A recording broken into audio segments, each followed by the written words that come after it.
Hello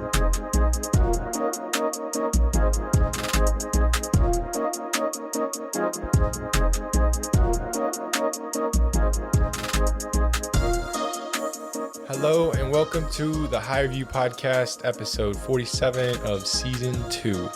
I'm Jonathan, your host, and today I have a special guest. I've actually found this person on my way home from work. He needed a ride home from work, and I asked him if he needed a ride. He said, yeah. We kind of just were chopping it up in the car, and here we are. He said he's down to record an episode, so we're here. We're out here.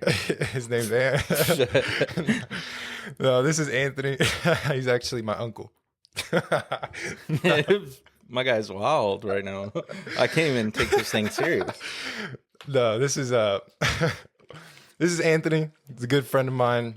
He's recently started dating one of my close friends, and me and him have kind of just connected recently, and he was down to come record an episode, so me and him are going to chop it up because Lex is in Las Vegas right now. She's doing a modeling show, so I'm here alone, and Anthony is keeping me company. So Anthony, say hello. What's up? I'm Anthony. I'm the homie. Just chilling. Lex is in Las Vegas, like he said, so I was like, man, let's kick it. I don't want you to be at the house by yourself. So that's a real friend. And he was like, yo, you want to jump on the podcast? I was like, all right, yeah, let's do it. I was like, I don't know, but I really don't know where this is going to go, but I got a good feeling. I was telling him, like, every episode that we have, even like with me and Lex, we never know where it's going to go. Well, I won't say that. Previous season, we did have it planned out a little more, but this season, open flow, wherever it goes, it goes. Yeah. We'll see, like open conversation. It's not really, there's no agenda. Yeah. But you know what I just had a thought of? Don't get him wrong. He's a liberal. He's got an agenda for sure. I was thinking about the night that we were chilling, watching boxing. Yeah. Or was it boxing? Was it the Buffalo Wild Wings night? Because that was a bad night. No, not that night. When you couldn't stop laughing recently. Oh, man. Don't get me going, bro. Anyways. This podcast will be long. Anyways, I just wanted to get Anthony on here we have connected in a way, really briefly, I feel like, and I've got to know Anthony a little bit, and I've got to know his heart. He's a really cool dude, really cool, genuine person, has a lot of wisdom, gone through a lot of life in a short amount of time. But I was telling him earlier, we were having a conversation that I haven't really heard your story quite yet. So I feel like it would be cool to hear your background story. I thought this was free flow, bro. Hey, bro, we're going to go deep. You want to go wherever you want, but yeah. I just thought it'd be cool to kind of get your background story. Whatever you want to disclose, you're free to leave whatever you want out. But I think it would just be cool to hear a little bit about your story and where you've been and how you got to where you are and just your life experiences. I know we both share kind of similar backgrounds when it comes to like having it a little crazy and then, just finding our way and getting our way to God and finding out just our identity, I guess you could say. I feel like I'm still figuring that out, Oh yeah, I mean, absolutely. Who isn't? Yeah. Who isn't? I might be like feeling one way, and then next thing you know, it's because like, God, hey, you got to work on that, Anthony. I'm like, whoa. Yeah. But I guess a little bit about me, man. Like, these are good, bro. Yeah, those are fire. They're really good. I grew up in Fort Worth. Okay. Obviously, lived in Fort Worth majority of my life, in the same area. And just was always kind of a little wild from early on. I'm still a little wild, as you know. I think when I met you, I knew like this dude, he's definitely been wild. He's a partier. Bro, like I am, but I'm not. Like when you first met me, you're probably like, oh, this dude seems chill, but like he seems cool. But like once you actually got to know me, that's the thing. Like a lot of people, I feel like a lot of people, as of recent, because I've kind of made it a point to kind of surround myself with a different kind of community, like like-minded people. Yeah, for sure. And so I've had to say, like, not completely say goodbye to some of my relationships, but kind of step away and kind of surround me with people that are kind of going the same direction and kind of a walking in faith, for sure, honestly. And so it's been a hard transition for me, but it's been a blessing. Has that been kind of recently, or is that just something that you've been doing?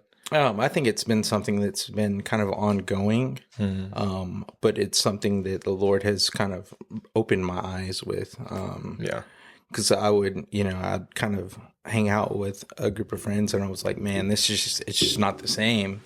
Like I catch myself not enjoying myself the same that I would, post some of the things that I've walked through. Yeah. And so it's just kind of an ongoing transition. It's something that the Lord is kind of working with me on.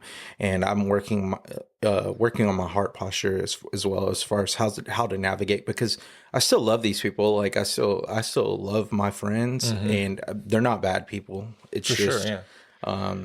You're only as good as who's around you. yeah, it's just a little different. Yeah. I love them. I just love them a little different. For sure. But a little bit about my background is like, I'm just a cool dude. I feel like I'm a pretty cool guy. I think you're just a dude, bro. If I had a word to just describe you, bro, you're just a dude. I'm just a dude. And like when you meet me, bro, you're gonna be like, man, why is this guy so quiet? And then like the second time you meet me, like we warming up a little bit for sure. I think the first time I met you, we were kind of warmed up already. Yeah, honestly, bro. I mean, because we met at the group. Well, I think we met before that because of Lauren. We met previously, like briefly, but during that men's group that we were going to was when I really started to like hang out with you a little more, and I got to like just see your personality a little more. What men's group? The Buffalo Wild Wings one. Oh, the one that me and Garrett were leading. Okay, yeah. But yeah, it was that's when I really got to see like your funny personality, your wild side, I guess you could say. That's where I would say like, yeah, he's just a dude, bro. Like he's super chill. Yeah, like, this dude, he's very like comfortable. Like I feel like you're somebody that has a very approachable personality. Like I can come up to you and make like a silly mistake or like fall, and you're like, oh bro, like you good? Like that was pretty funny. Yeah, for sure. No, like yeah, I guess like for me to describe myself is like I'm an introvert, but I'm an extrovert. You think you're an introvert? A little bit, bro. Really? Because like when I don't know someone, if I don't know you, like I don't warm up. Like I don't show myself. Yeah. Like I hold it in a little bit. That. But when you know me, like you're gonna know me. You know what I'm saying? Yeah, like I'm a little bit on the wild side. It's like, man, is That's this cool what's though, man. like what's wrong with this guy? I feel like people you probably had to have had that thought before. Like, what's wrong with this guy? Nah, bro. He's like funny. I feel like my perspective on people is I have open playing field when I meet new people, because I've learned, especially like marriage. What marriage has really taught me is to have my expectations at level 0. Yeah. Because if I have expectations, it's just gonna be what I want you to do, and it's not gonna be met. So like if I have expectations on new people that I meet and they do something that's outside of my expectation, it's like, all right, that person's a little weird. Yeah, but really, they're just being themselves. Yeah, you know? So that's why I just I can see that. My perspective is open, and if you have like a goofy personality, if you have a quiet personality, I'm like, I could vibe with that. Yeah, that's cool. You know, you can definitely vibe with a quiet. Like you're chill. Yeah. You're like one of the most chill guys I know. Which is good. I like to be flexible. Yeah, you know, like I enjoy being around people with like high energy, because I that's not necessarily like how I am naturally. So like having people like you or Tristan too, like he's very high energy. That's why like we get along quite a bit. I enjoy having that around, because if not, and if I just have like a bunch of chill dudes around me like all the time, you can get lazy. We're not doing you nothing. Just gonna be laying up, trying to come over, bro. Let's chill. Let's hop on the couch. You know, it's 8 o'clock. Why are they all sleeping? I just got here. I know, it's crazy. But yeah, I'm a chill guy, introvert, extrovert. A little bit about me is, you know, we'll go deep. Like we'll jump in. I grew up in a household with kind of dysfunctional a little bit. There was a lot of stuff that I saw early on that I didn't really understand. I just thought that this how where things were. And so it honestly brought me to struggle when I was older, or starting to get of age, like in the teens. I was struggling with like depression, anxiety, just a lot of things that just were due to, I guess just seeing some of the things around me, and just like living situations, and stuff like that. And so it was, I would say that it was rough early on, and I didn't help myself. As a kid, like, in my early years, like I said, I had that depression, that anxiety, but I also had like a lot of anger, built up. And so, that was just something that I've struggled with like severely. I, as a kid, like in elementary and like middle school, I had, was dealing with that, and I was like, literally, I was one of the bad kids. Like, when I say bad, I was like bad. Troublemakers. Yes, man. I was like in BIC. It was like behavior improvement class. Really? Yeah, I think I've heard of that. I was like in it. They was like in a point system. Like, I had to like act good in class, and I would get these points, and I can go to like this little treasure chest and get like a Mark McGuire poster or something. Like, that's crazy. To remember that. Yeah, it was like, it was bad. Like, it was so bad that they had like this room that had like a little glass window on it, and they would like lock you in there, and they would like put their foot on the door, and like, what? Yeah, I used to be like banging. It was not like, this is, I say this not to brag at all. Like, at all. That's wild though. It's like jail. But yeah, it was pretty bad. And so like early on in my early years, I struggled quite a bit. Like, just, I think a lot of it was due to my surroundings. A lot of it was stuff that was just like inside me. I just didn't know how to deal with it. Sure. Yeah. And I, got into a situation where I got on medication, and like it helped, but it kind of helped too good. Like, I would just not feel like myself. I would walk to class and just not feel like myself. I would just be like a zombie, honestly. Like, just, I felt like a zombie, like just walking, like I get out, I wouldn't say what's up to my friends. It's just like, I get to class and that's it. This was like junior. This is like junior high, like 8th grade going into like 9th grade. Okay. And then, honestly, I was kind of still going through it. Like, I just had a lot going on.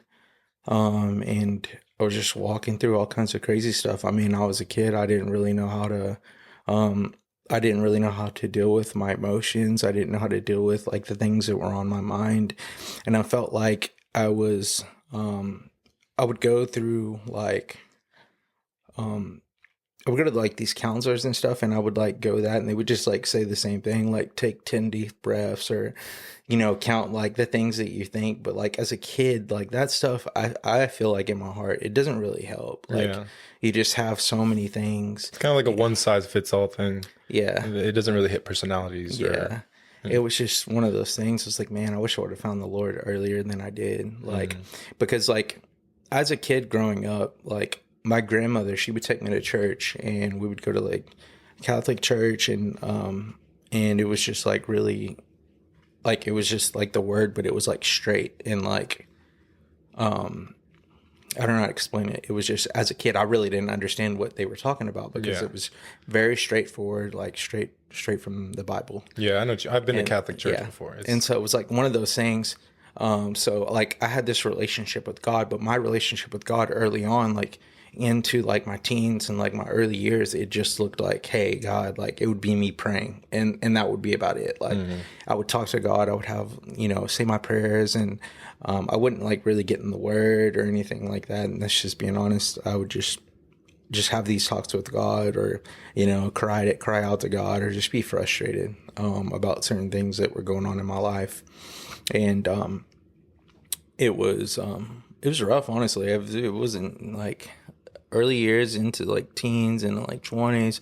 It was rough, but I just think it's a testament to where I am today. And I just thank God for everything. Like, it's just such a blessing to see where He brought me from. And so there's a lot more context to all this stuff. I just honestly don't want to share with y'all. It's really deep, and like if I'm ever with any of y'all, or if I have the opportunity to really share my testimony, I would like to do that, because I feel like so many people's lives can be changed like with this story. For sure. Like, man, you just hear it all the time, and so I never want to hold back like actually sharing my testimony with someone, if or when I can. But So all that to say, so I had a rough early upbringing. Things were a little hard, but they only got harder. And so we keep going. You know, I finish school and everything, start working, and I have some, I have jobs and whatnot, and I'm doing good. But I'm still not like there with the Lord yet. Like I still don't completely have, like, I haven't dug in and just like completely surrendered and like started walking with the Lord. You just know of him at this point. Yeah. So I just like know of him. I know that I've seen him in my life. And so like in my 20s and whatnot, I'm just like doing what young people do, just being young and dumb, Partying and so stuff, that's it, man. Straight up, just like I would party. Like my week would be like, work, bust it out, work hard during the week, and then Saturdays are for the boys type stuff, And so it was just like going out like on a Friday night. Like I couldn't wait to get off work and shower and throw a fresh fit on and go have some drinks. Or I thought that was living life. Honestly, I thought that was fun. Which is what the world portrays is the good life. Yeah, that's what they portray it as, and that's why it's so common. People just get so lost in that cycle of, let's just go out, let's have a good time, let's forget about the week, let's forget about anything, let's get numb. That's just what the world portrays as a good life. Yeah, and that's just not it, honestly. Yeah. So I was just doing that for a little while, man, like, and just living that life. And then after that, I had something serious happen in my life. So my mom, she lives in Breckenridge, Texas, which is about 2 hours west of here. And I remember one day I was at work. I was working at GM Financial. I was at work and I got a call from like my sister. I think I missed a call from her maybe. And I was like, that's weird. And from now on, like anytime I get a call from like my sister, my dad, my brother, or my mom, or anyone like in my family, it just hits a little different.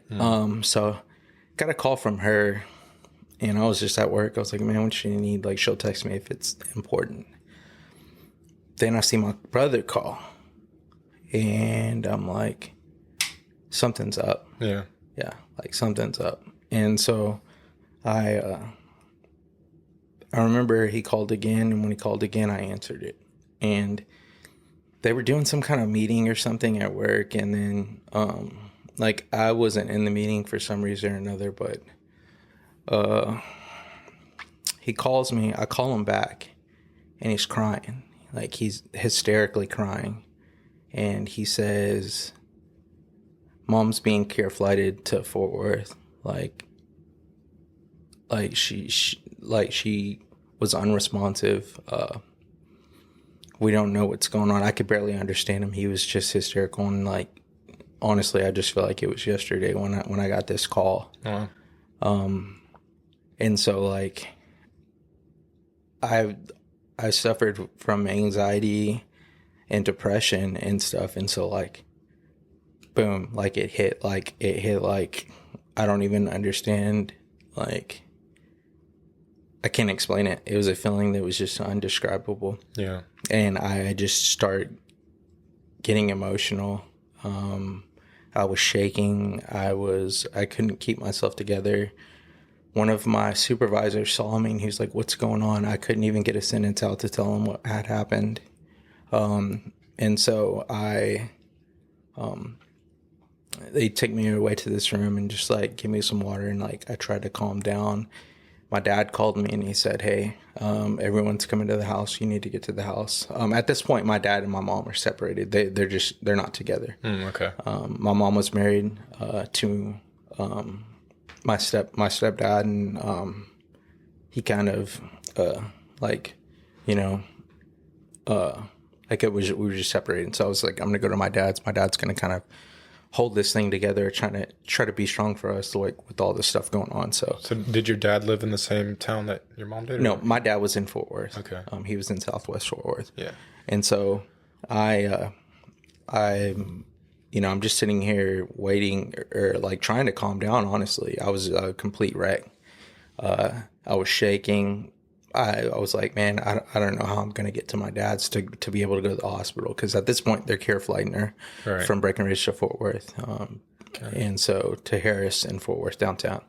And so I'm like, I don't know how I'm gonna get there. Like I literally was like, man, maybe I should maybe I could stop and get a tall beer to calm my nerves down or something. Like that was like an actual thought. Like I thought that was a good idea. Yeah. Which is crazy because I would never think that now. Yeah, for sure. Now I'll just give it to the Lord and like pray on it. And, Right. But I'm there trying to calm down, trying to get ready to go to my dad's. And so I calm down, and I go to my dad's. I drive. At that time, I was working in Arlington at GM Financial. So I go there. From there, I drove probably 30 minutes to my dad's. Get there. I'm on the phone with my sister, and she's like, they're taking her, I'm already at the ER, said they'll be there in about 30 minutes or whatnot. And so I was like, all right. And so my dad took us up there, and we get to the ER. My mom was there, and she was like, I didn't get to see her at this point. I didn't see her. They were still doing like tests and stuff. I saw my sister, and she was talking to the doctor, and I was frantic. I was like, what's going on? Like, what's going to happen? And the doctor was just like, your mom's really sick, and we have to get her into surgery right now. Wow. And so I was just like, go, go, go. Like, I was like telling him, like, hurry. I wasn't like yelling at him or like frustrated or angry at him. I was just like, I didn't care about anything but like my mom getting taken care of at that point. And so they went and did what they needed to do. And so they go to surgery. I just remember sitting up in the surgery waiting room, waiting for the neurosurgeon to come out. And it was about 8.5 hours. Wow. Of sitting in just this small waiting room with people that you love. Like my aunts were there, my brother, my sister, my dad, my grandma had came, my stepdad at this point. Wow. He had came, and I can't describe, that seemed like the longest time of my life. And so we're sitting there, and the neurosurgeon, his name was Dr. Sadiq, he's out of Fort Worth. He comes in, and he pulls me, my brother, and my sister aside, and he's like, come to this room. And so like my heart sank, because I know what those rooms are used for. Yeah. And at this point, I didn't know what was going on. I said, what happened to my mom? What's going on? Like, I just wanted answers, and I just wanted to know what was going to happen. For sure. Yeah. And I got a little bit, but I didn't get it all. The doctor said, your mom had a brain aneurysm, and she's had multiple strokes. And it'll be 2 weeks before we even know what the outcome to this is. Wow. And that was hard to hear. So it was 2 weeks of the most longest 2 weeks of my life. Yeah, I imagine. Yeah. And so I'm working still. Like, I didn't have time off, and I didn't have like medical leave or anything. Like, I didn't even know about any of that stuff at that point. And so we're just like, what my day looked like is like, I think I took like maybe 2 days that I had, and so I could stay at the hospital for those 2 days. But outside of that, once I used that time up, it was just like, go to work and try to work. It was like, I mean, my mind was not there. Right. It was like, go to work, try to just make it through the day, and then go to the hospital and just like wait and just like keep checking and just like literally just sit there with my family and just be. And that's just how it looked like for me. I wasn't sleeping much. It was hard. And so I would just go there, and I would do that for the next 2 weeks. He said 2 weeks before he even knew, and he was pretty spot on with what he said. He's a doctor, but during those 2 weeks, when I was at the hospital, there was like this little cubby inlet. I don't know how to explain it. It looked like there was like a place to, it wasn't even like a room or anything. It was just like, there was a hallway and there was like probably a 4 foot wide space.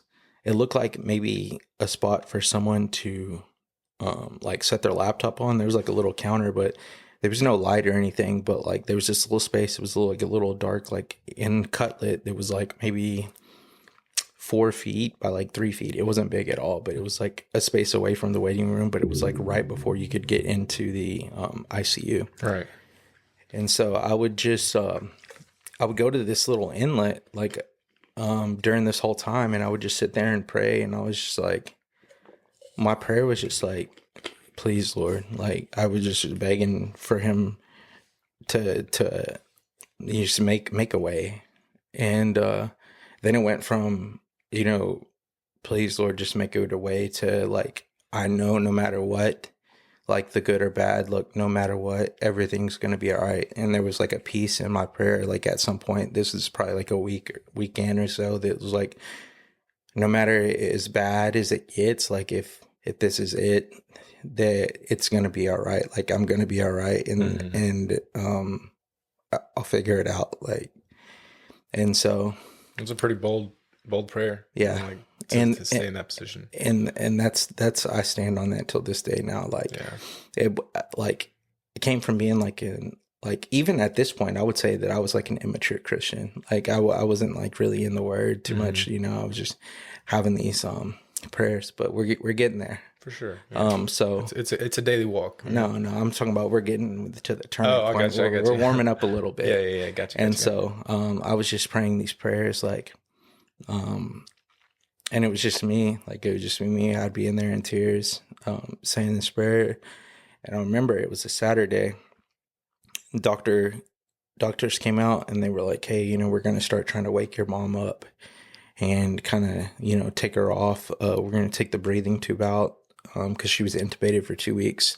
We're going to take the breathing tube out, and we're going to start weaning off the anesthetics. And when we do, we want y'all to be back there so that we can kind of try to talk to her. And they were like, you know, her vocal cords are going to be a little messed up because she had the breathing tube in there. And so it may be a little faint if she does talk or if she wakes up. And I just remember it being 2 weeks to the day that she had her surgery to clip the brain aneurysm and stop the bleeding.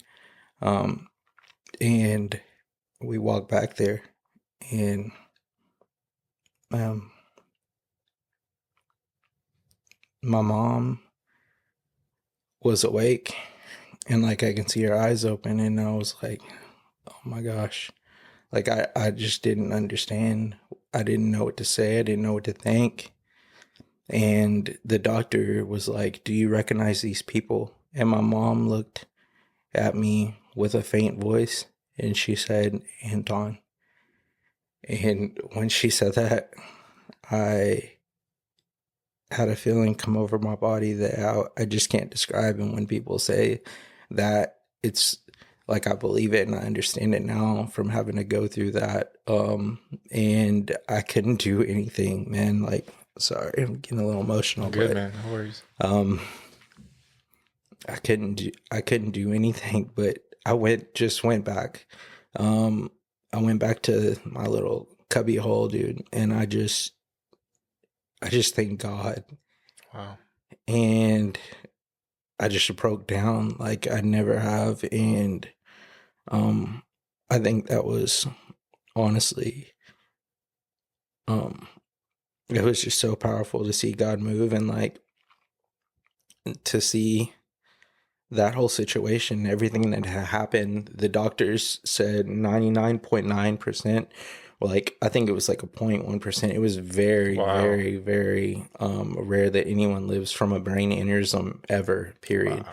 Much less like go completely black out, like bleeding her like bleeding from her brain.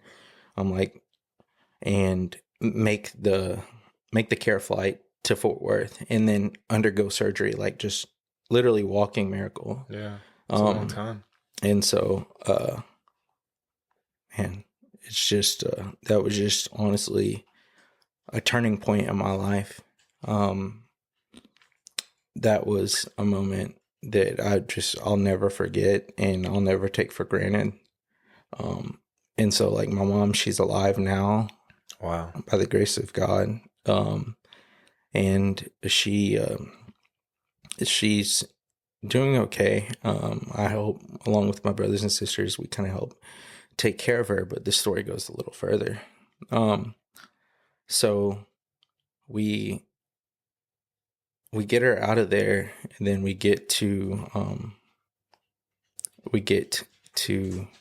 rehab. And so she had the brain aneurysm, so she has in the stroke, so she has left side weakness. So her extremities, like her leg and her face is like a little droopy, like her arm and her like leg, she can walk with the cane, but just not fully functional. Is that now, or is that now? Okay, now. Gotcha. Well, that's how it was like right then. And so we went to a couple different rehabs, and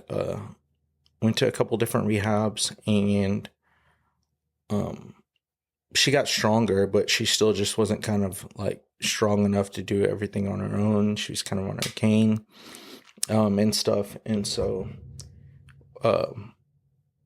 like the first, I think what they said was like the first like month or so is like the most important time to like really try, because I think that's when your brain like starts healing itself. And so it was just like very intense, but she kind of had like, she wasn't kind of didn't like really understand everything, because she just had this traumatic brain injury, and she still kind of she has short-term memory loss, and so she kind of gets confused sometimes. And she's my mother, but she's not the same as she was before. Right. So it's hard on me. So we do that, and then when things get harder, I had during this time there was like, we'll just say after rehab, I don't want to go into explanation, but after rehab, my stepdad decides to separate from my mom. Okay, so they've been married and separate. At the hardest time of her life, and so it's just her, and she's like disabled. So is she still like conscious and aware, or?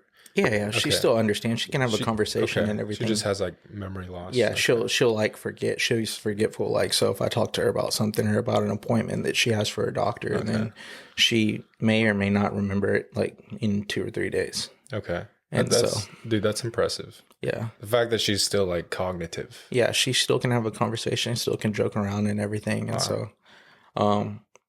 so we this happens, a separation, and then things get harder because my mom, she's like, I don't want to, like, she didn't want to leave where she was at because she wanted to be around him, or like at least in the same town. And so we had to figure out some kind of way to make that happen. So we find a live-in situation. I get like me, my sister, and my brother find someone that can like take care of her. Because she literally refused to come to Fort Worth, and that's still something that we're working on, and something I'm praying and believing for. So she's still out there right now. Yeah. Okay. And so there's Ava, like get away. There's better care and stuff for her here in Fort Worth, and so my goal is, like, my hope and my prayer is for her to get here sometime. So like I'm walking through that, and it's still a struggle because, you know, like me and my brothers and sisters will like butt heads, and I'm like, man, this is what we need to do, and just like it's just kind of hard, right? And so we'll butt heads, and but I do my best to just like stay strong. She's still wanting to stay out there, and she's doing okay. Like, she hasn't had anything crazy besides one story that I'm going to tell in a little while. Yeah. And so that happens, and she's, you know, we're figuring things out slowly but surely of how to get things situated for her after this, because she can get around with the cane and stuff like that. And so now is like just making sure she's getting her medicines on time, that she's like taken care of. Like she can get a shower and like, she has a caretaker and stuff. So we kind of get like things situated.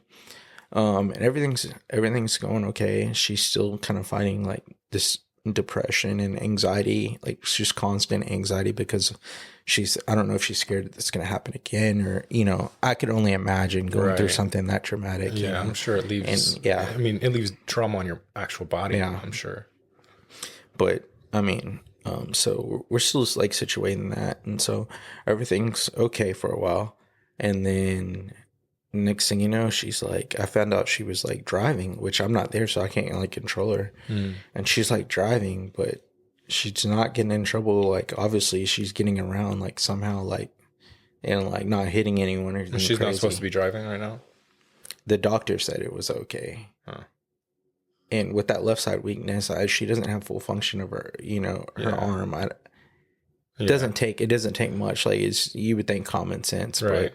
But the doctor says that she was like in her right mind and she's like cognitive, so she's gonna allow her to have her driver's license. And that's something I had to reach out to, and I was like, "Oh, can y'all like get her license like revoked?" And it just never happened. Well, one time, it's my nephew's. It was like, I forget what grade. It was like 5th or 6th graduation, and she wanted to come to Fort Worth, and so she drove to Fort Worth like that. And like I was just like, no way. Look, there's no way this, like, she really drove here, and she got here somewhere, like somehow. I guess it's by the grace of God, honestly, because there's no way. And so she got here, and I'm at work again, just at work, just working, and get another call. Mom's getting care flighted again. Wow. She flipped the Tahoe. Wow. Yeah. Flipped the Tahoe. And then again, like my first thought is like, she's dead. Like, or, here be like something serious, because she literally just has a clip on her, to stop the bleeding still, in her brain. So it's like, you think a wreck and you think flip a Tahoe, you hit your head on something, or, I just was thinking all these bad thoughts. And, I remember I went to my now job, where I work now, and there's like a big refrigerating warehouse. And so I was like, they had to like, I literally felt like I was going to pass out, and, they had to like call whoever the medical like advisor of the building was. He was like, come with me. Like, I'm going to get you. He got me some water, and he was like, come out here, into the refrigerator. And like, I went out there, and, I was like calling my uncle. I was like, I don't, like, I don't know what's going on. Like, I don't know what's going to happen. Like, I just remember my uncle's like, I don't remember specifically what he said, but it was the gist of like, you don't need to know what's going to happen. Like, God's going to work it out. Just give it to God and just pray. And like at that moment, that anxiety and the stuff that I was feeling, like it just dissipated. Like my heart rate started to slow. I started to just pray. I started to just think about things. Well, she ended up just having like a cut on her face, like, and like it wasn't anything like serious like the first time before. And it was just like, man, like I just don't understand. That's like wild. At this point, it was just crazy. That's honestly wild. It's just, if you saw the Tahoe, it was just, it was crazy. Yeah. So we get her, like, she gets out and she's like healed up. She was in there for a little bit, just making sure that nothing crazy was going to happen. And so we get her home, everything's situated again. And then it's kind of where we're at. And then at this point, like, I'm still trying to figure out life myself and stuff. And then just making sure my mom's like safe and okay. And then just trying to figure out just what I want to do in life, or, this and that. Just life, honestly, just doing life and just having so much stuff around me. And at the time I was dating someone. Well, it was kind of a little after this. I was dating someone. We were just fast forwarding through some stuff. But I met someone that I knew for a while, and we were cool, and we started hanging out. Everything was good or whatnot. And that person was like, hey, you want to go to church? And I was like, I want to go to church. I want to hang out with you or whatever. And so it was Right. like, it is what it is. And so it's like, you hear so many stories like this, bro. Yeah. So many guys are going to church because they met a girl. Yeah. Because they met a girl, yeah. But that's just real. Yeah. Hey, it's not a bad thing. Yeah, it's not a bad thing. But like at this point, like even before that though, I was just like, since that turning point, like after everything, when I almost like pretty much collapsed in the little cubby hole, and I was just like, thank you, God, and just like, honestly, just it's like an out of body experience. But like, ever since that point, from that point, I just literally was like, man, I need to do something. And so I just started praying more and stuff, and I would start reading the Bible, and but I was still kind of like not like deep in or not walking completely. I was still kind of It's like doing half in, half out. I was lukewarm for sure. And then fast forward, get invited to church, go to church, and we're vibing, and come to this church in Fort Worth called the House Fort Worth. Represent? Yes, sir. And so I go to the church, and I'm like, man, what is this? This ain't church. It was like a whole concert in there. I was vibing. I was like bopping. I was like, just kind of understanding what was going on. And was this at the new location already when you went? Yeah, it's the one right now. Right Didn't now? have Okay. it. Yeah. So this is recent. Yeah. Okay. I've been going there for about 2 years now, maybe. I don't know. Okay. And so, started going to church, and then I went 1 week. I was like, man, that was good. And like, I really felt filled up. Like, I didn't know what feeling filled up meant, like, or like how it felt. Yeah. And I was like, yeah, this is it. And then so I do that for a little while. We're doing that for a little while, and just vibing. It was good. Started to see the word come alive in my life. Honestly, like, just started seeing my attitude change, my decisions changing, the things that I would do, the things that I was doing, just everything just started kind of, changing little by little. For sure. And I got a no from that whole situation, and I was like, whoa, God, I thought we were good. God, what is this about? And like, normally I'd just be transparent. Like, normally I'd be like, man, I just want to die. My life's over. Like, I thought this was the one, you know what I mean? I would literally go to that dark place. I would go there. Yeah. And this time I didn't. And that's a blessing, man. That's a blessing. Yeah. You felt like yourself, you grew a little bit. Like something was just different. Bro, something was it was different. 100%. For sure. They say, one of the pastors said, if God's going to order your steps, he's also going to order your stops. And you got to be okay with that. Yeah. And like, when I heard that, it was kind of reminded me of that situation. Like, when I got that no, and then he said, no, that's just not it. That's not what I have for you. Right. I was like, man, okay. I was like, all right, God. Like, I had nowhere to turn. Like, I was just like, let's go, God. It's me and you. And so, like, from that moment on, like that moment forward, it was just like me and God. Like, I continued to like stay the course. I would go to church every Sunday. I would be out there by myself, out in the streets, just wherever I could find a seat, bro. Just in the streets by myself. Just, I'll go worship at the altar. Speaking of, I need to see a lot more of you guys up there at the altar. All the men, we need some stronger men in the church. Yep. But I would be up there, and I just stayed the course, and I was just praying a lot more. I was getting in the word a lot more. Anytime there was an opportunity to get in like a community group, like a men's specific community, and then just other groups. There was like a young adult group that blessed me as well at the church. And so I was just kind of really just all in. I was just like, I've got to do this the right way and just kind of get right. Yeah. And so I just kind of like really dove in, and it was like, it's just me and God. And so at that point, I'm just like going at it, like just doing my thing with God and just like living life and just straightening up. And I was going there, and there was like this, was it like a men's group and then like a women's group? I think it was like on Monday nights or something like that. It was like a class, like stronger men's and stronger women's, or softer women's, whatever they call it. I don't know. Softer. But it was like that thing. And so I was just going there, and man, I've been talking for a long time. You're good, bro. But I would go there. 45 minutes. Oh, okay. I'll wrap it up here in a second. But I would go there, and there would be this girl. Oh. There would be this girl, man. And we would just run into each other somehow. And it was like, oh, what's up? And I was like, yo, what's up? Super nice girl. Like, she was cool. Yeah. We'll just say that. She was vibing. Yeah. And so we were just doing this little thing. She was like, when are you going to sign up for kids?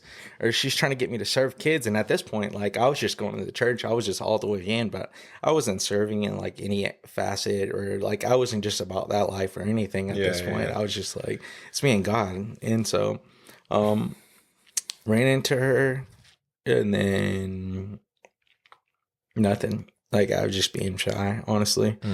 Like, just being bashful.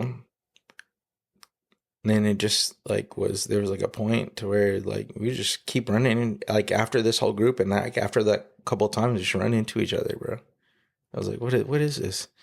I remember we went to a group of us, like, because at that point I had been in like I've been in an age group where I started building like community. I started meeting people in church and like starting to get friends. Right. And so like at that point, I was like kind of like growing a little bit like in the church and building a community.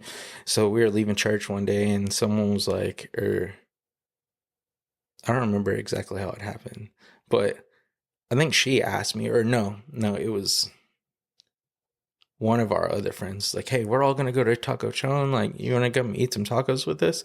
I was like, yeah, I want to eat some tacos, like, whatever. And so I was like, I didn't think anything of it. So we get there, we just eating tacos, everyone's vibing. She happened to be there. And I was like, I didn't think anything about it, or, of it. Trying to play it cool. Yeah, I was just like chilling. And I was just talking to everyone, like just being myself. Yeah. And so we're just vibing. And we exchanged numbers for some reason or another. She got my number, and we just kind of started like chit-chatting, and we were like talking about like cocoa shrimp and like how we liked cocoa shrimp and this and that. And like one day she was like, hey, when we going to cocoa shrimp? And I was like, oh, I'm kind of backed in the corner.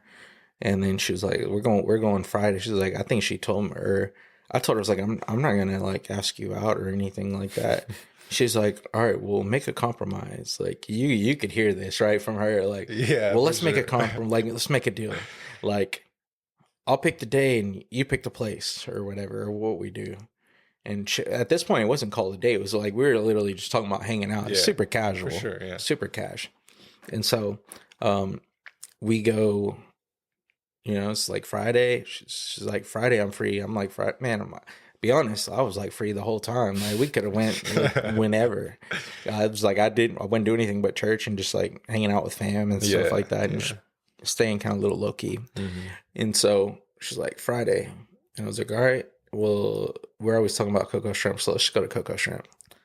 Well, we go there, and like at this point, like I'm just chilling, like I wasn't thinking anything of it. It is what it is, and we go have a good time, but it was like get done with eating cocoa shrimp. I was like, oh, what are we doing now? I'm like, man, I don't be dating. Like, I don't be out there in the streets like this. And so we go to Coco, and it was like, man, I still want to hang out. Like, this is fun. Like, I'm having a good time. Yeah. She was like, is this it? And I was like, well, let's go to Cidercade.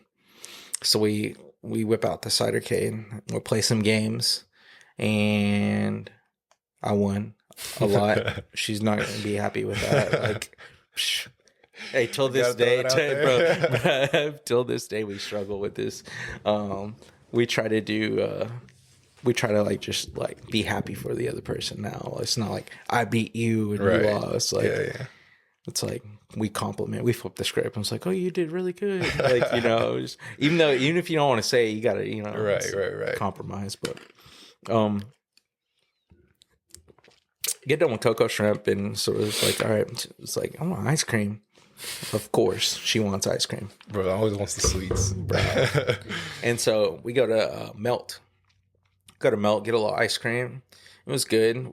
And so we're just chilling, and this is just hanging out. And so like we're not boyfriend and girlfriend, we're not like even dating or anything. We're just hanging out like as friends. And then so like the end of the night comes, and I was like, all right, I'm gonna whip you back to your car, and so we can just kind of go our ways. And I was just like, we get there, park, you know, do the whole little short convo. I'm like, I had a really good time tonight. It was fun. I had a lot of good times. It was a great time. She looks at me. She's like, do you hang out with all your friends like that? And turned her head, and I was like, hey, I'm gonna come around the other side and come give you a hug and like tell you bye. Straight swerved, bro. And so, oh my gosh. Yeah. And so I get out, I tell her bye, and we go our separate ways, and we kind of kept going for a little while. Yeah. We were hanging out as friends for a little while. I guess it turned into dating. We'll just be honest. It evolved. Yeah. We were dating for a little bit, and then I ended up asking her to be my girlfriend. And what a proper guy. Yeah. What a guy. Yeah, it was so funny though how it went down. Like so funny. We went to this like this concert deal. They do these pop-up concerts. And it was really cool. It's like it was at an art museum, but you don't know, like when you buy the ticket, you don't know where the concert's at. It's kind of like a mystery deal. That's kind of cool. They tell you about like, I think it's like 48 hours before the actual event. They just tell you a date in like a general area. And so like, it's really cool. Yeah. And then, you don't even know the acts, bro. Like it could be like a hip hop guy up there, and then like an acoustic singer songwriter, and then like a rapper. It's that's very dope, dude. It's super dope. We should do it sometime. Yeah, I'm totally down. Like all four of us, not us two, because it was a little weird, bro. But we go to this deal, and then we're like leaving, and we're just walking back to the car, and I was trying to like get a moment. Like I was like, man, I'm about to pop it off right now. I'm about to ask her to be my girlfriend. And so I was waiting for my moment, and she was like, at this point, like we had been at this thing and she hadn't eaten yet, and she's like, oh, she was like hangry, bro. And she was like walking away. We were like holding hands, and she was like walking away, and I was like trying to pull her back.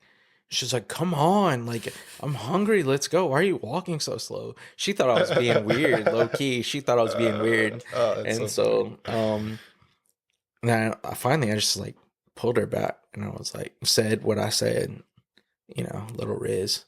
And I was like, throw it out there. Yeah, but will you be my girlfriend? And she was like, huh? She was like, she couldn't like believe it, I guess. I don't know. Yeah. But she said yes, and we've been rolling since. It's been great. Yeah, it's been great. But like it's weird because like at that particular time, like when everything kind of happened and everything went through, I was like at this moment, it was just like me and God. Like I wasn't looking to date. And we were just friends. Like we were like straight up just friends. Like we weren't like we'd like hang out, and it was like just real casual, it was chill, but we were just like real friends. But it just kind of, it is what it is. Yeah. It just kind of happened. It's super dope to hear, because I know when it was just like a random day, like Lauren didn't even tell me. And Lauren, if you're hearing this, I'm so sorry. But Lex told me, she's like, Lauren mentioned something about she's seen like some guy. Like, have you met Anthony? I was like, Anthony? I think I've met him. I think I've met an Anthony. But I couldn't put a face to it. And bro, I feel like you say that about everyone. Yeah, I think I know him. But I'm not good with faces. Like, yeah. Or I'm good with faces, but not the name. Like if I see your face, I'm like, oh yeah, I know that dude. Like I definitely know that guy. But I just know I've seen you like around the church. But in my head, I'll be honest, when they told me Anthony, I had a complete different dude in my head. You talking about the Viking? I don't know. I don't know who it is. Like I didn't even know him. I just knew like some random guy. Yeah, like I just knew there was like a friend that was like associated, but yeah, I just thought it was like some other guy, and I was like, okay, yeah, I definitely know that guy. Yeah. And then I met you, I was like, oh, wait a minute, no, it's not that guy. But no, that's really cool to hear y'all's story, because how long have y'all been dating now? Like 9 months unofficial. Dang, that's crazy. That's been a long time. Feels like it, huh? It's crazy that you guys have been together for 9 months. Oh no.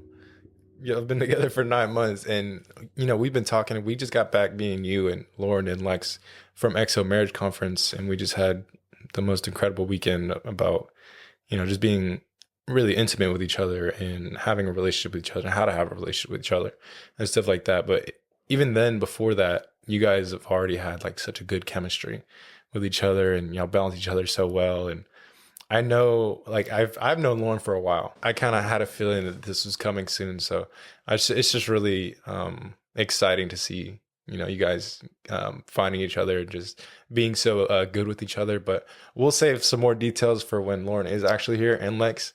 But we'll get into that in another episode, because we'll definitely have you guys back. But I wanted to touch on your story, because I thought it's crazy. You almost like, said you never would have thought of that about me. Never, no, like the way that you carry yourself, bro.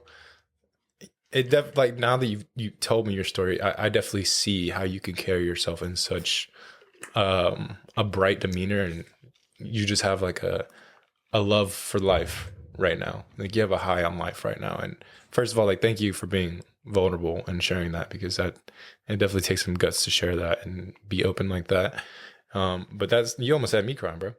Yeah, that's real. I mean, that's a crazy story, and it tells a lot about who you are as a person. And like I said this past weekend, like, you have a lot of wisdom on you, and it's not hard to see.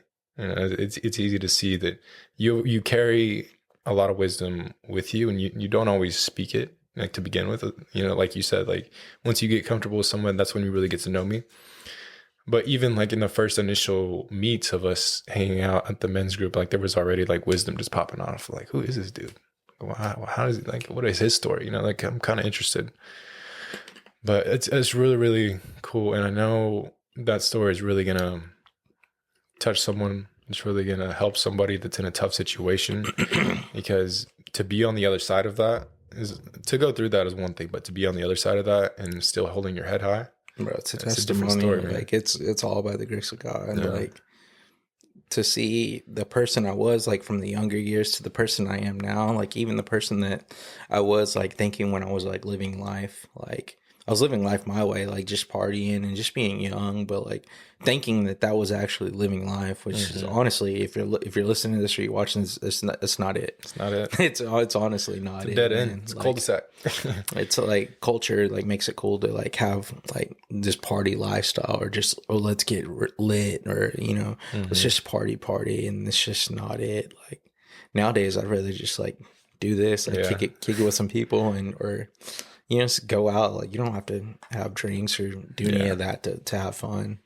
And it's crazy, because I never would have thought that I would be, like, doing some stuff that I would be doing. Like, we just have a Bible study on a Friday or something, like, and I'm excited for it, bro. I'm just like, let's go. I can't wait to see everyone and just vibe. And, of course, we're going to have some kind of food. So, it's like, I'm excited for the food, and just, like, it's a very rewarding kind of life. Man, it's just blessings. There's bro. Fruit that bears from it. It's something you can't really explain to somebody. It's something that you really have to experience and walk through yourself. But man, I did not expect this episode. I'm really glad that you opened up like that. I'm really glad that you shared your story. I have a very much deeper respect for you after hearing that. Appreciate it, man. Thank you for sharing that, bro. Yeah, thank you for having me on, man. It was fun. Like, I didn't know if I was going to go there, honestly. I mean, it's a lot to kind of take in.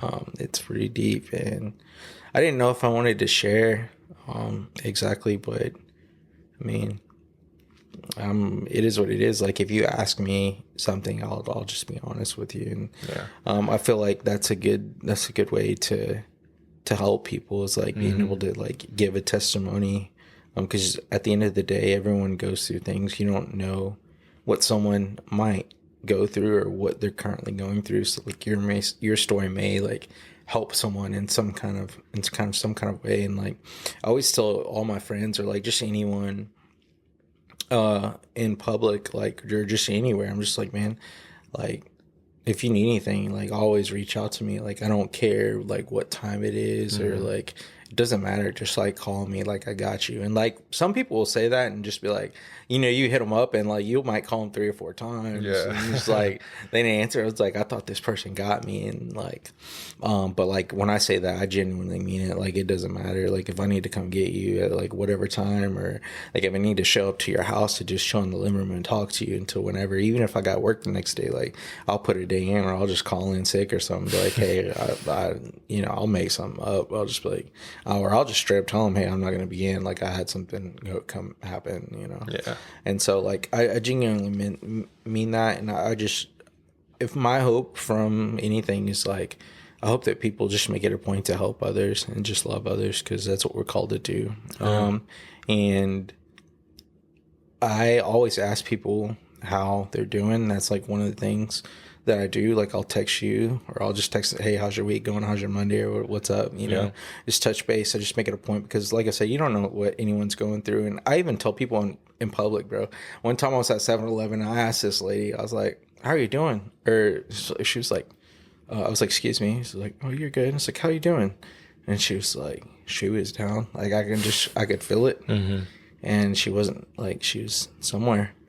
And she was like, oh, I'm okay. And I was like, no, how are you really doing? I literally looked at her and said, no, how are you really doing? And she paid for her stuff. Wow. And she was like, started like telling me, like starting to like coming at me, bro. And I ended up praying for that lady. There goes the camera. It's all right. I ended up praying for that lady, bro. Wow.